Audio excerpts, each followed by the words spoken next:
जो कहते हैं कि गुर्दे रिपेयर नहीं हो सकते, वो ये गौर से सुने, गुर्दे खुद को रिपेयर कैसे करते हैं ये आपने समझना है। गुर्दों में लाखों फिल्टर्स होते हैं जिन्हें नेफ्रॉन्स कहते हैं। हर नेफ्रॉन में filtering cells, tubule cells, blood vessel cells होते हैं।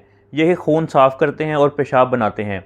जब किसी भी वजह से ये सेल्स डैमेज होते हैं, वो चाहे पानी की शदीद कमी हो, हाई ब्लड प्रेशर की वजह से हो, या एलोपैथिक दवाइयाँ खाने की वजह से हो, कोई भी और वजह हो, तो अक्सर ट्यूब्यूल सेल्स डैमेज होते हैं। इस सूरत में जो बाकी हेल्दी सेल्स होते हैं वो डिवाइड होते हैं, डैमेज सेल्स रिप्लेस होते हैं, इन्फ्लामेशन कम होती है और किडनी फंक्शन मैक्सिमम हद तक वापस आ सकता है।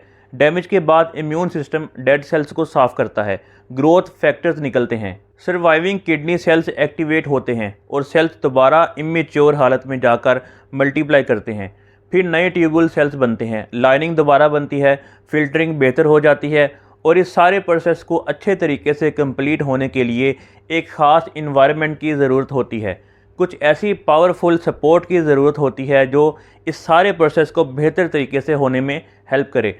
और होम्योपैथिक में ऐसी स्पेशल मेडिसिन हैं जो इस प्रोसेस में बेहतरीन काम करती हैं और मैक्सिमम हद तक सेल्स रिपेयर हो जाते हैं, जिससे यूरिया और क्रिएटिनिन कम हो जाता है, जीएफआर रेट बेहतर हो जाता है, गुर्दों की फंक्शनिंग बेहतर होती है। इसमें किडनी रिवाइव ड्रॉप्स का बेहतरीन रिज़ल्ट है और 1 महीना आप इसको अगर लगातार इस्तेमाल करते हैं तो अल्हम्दुलिल्लाह आपको बहुत अच्छे नताइज मिलते हैं।